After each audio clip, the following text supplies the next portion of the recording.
experience and after showing the Girl Effect and talking to us about philanthropy. The question is, how can we create a more cross-generational commitment to mentor, aid, and support young women through philanthropy, perhaps even at a local level?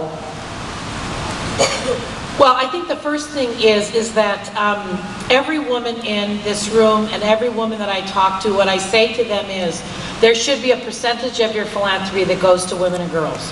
I don't care whether you want to give to a lot of other things, but if in fact you're not giving to women and girls, that to me says there's a self-oppression issue there. And I think that's what's happened, is a lot of women were giving to their alumni, to the ballet, to the opera. All those things are really important, but a percentage needs to go to women and girls if in fact we want to change what the movie has in front of us. So that would be the first thing, is that whatever, if you give $100 a year, decide that there's going to be a percentage that's going to go to women and girls, and then figure out what program that is.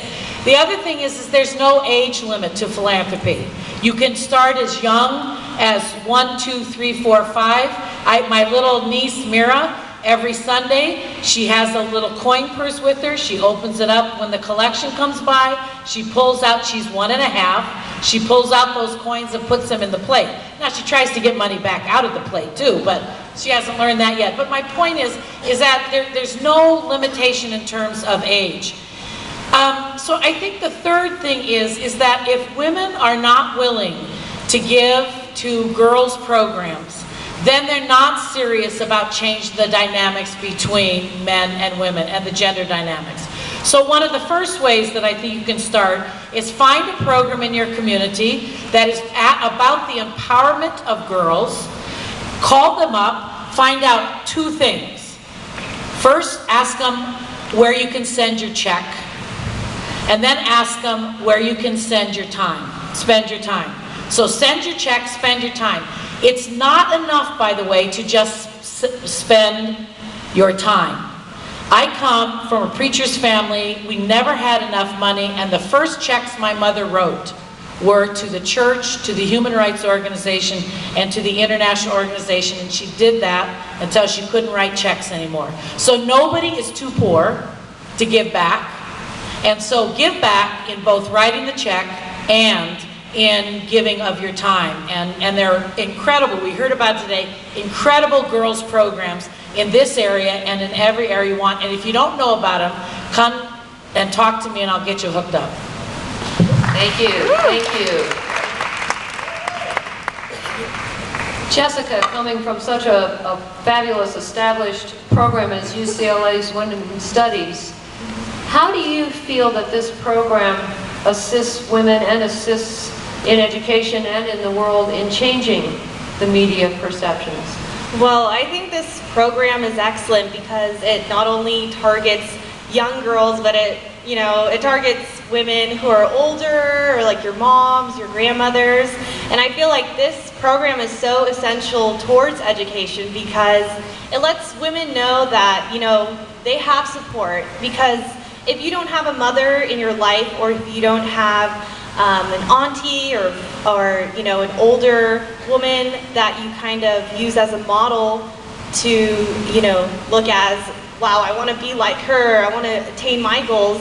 I think this program is great because, I've met so many great women who have accomplished many things in their lives, and I gain inspiration from them. So I feel that many educational institutions, like elementary school to university level, they would definitely benefit from this program because it's also a great networking place. I got my first internship with Ms. Grum, so it's very empowering. I mean, it's amazing to see young girls, older women, no matter what age, come together today and just say, wow, we're going to do this together and we're going to achieve our goals together, and how can I help you make your dream come true? And it's just so wonderful to be here and to see that happening and have someone else help me attain my goal, and it's just an honor. So this should definitely be in the education program.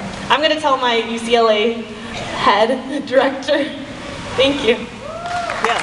Thank you. All right, yes. Thank you. Ariella, knowing that this film is about the power of media and conveying specific messages about women in power, as a young woman yourself and as a participant in this movie, what is your dream for changing how women are portrayed? Hi, I think, one of the quotes of the movie that's kind of been like their slogan is by Marie Wilson, the head of the White House Project, and it's, "You can't be what you can't see." If we are bombarding women with these destructive images and telling them that their worth is their body, how can we expect them to grow up and become intellectuals and to become philanthropists and realize that their education is valuable? I think the first thing is we need to be highlighting and showcasing aspects of women that aren't just their body, that aren't just their physical attributes, that are things that are their intellectual and their passions beyond just what you visually will see, their inner beauty. Also, I think we need more women writing these stories and directing these stories and being a part of the media. I mean, the fact that we have 3% of women that are Fortune 500 CEOs, that's a problem. We need to be in business. We need to be in the media, working with the media, in control with the government. We need more representation. Our voices need to be heard. There we go. Thank you very, very much. Devanshi, I know that one of your areas is educational reform. Do you believe that educational reform is essential to have substantive change for young girls in this country? And why do you believe that to be so? Yeah, definitely. Education reform is key to improving the status of women in our society. I mean, if you look at the current state of education in the USA, we are working with a glaring achievement gap where the color of your skin and your zip code define the kind of education you get in the United States. That shouldn't be the case. We should be giving an equal education, a quality education to all our children, regardless of race, sex, background, anything. And this problem is amplified for young women. We have 60% of degrees on the university level being earned by women, but this doesn't translate into women's leadership in the workplace. There's something in the middle that goes wrong that says, well, you can be educated, but you can't be a leader at your work. So we need to work to improve the business workplace, to improve the industries in order to translate a high-performing education into a high-performing career.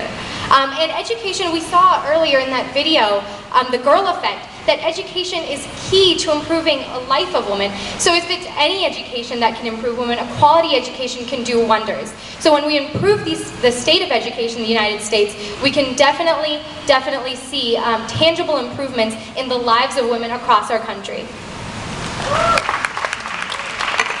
Thank you very much.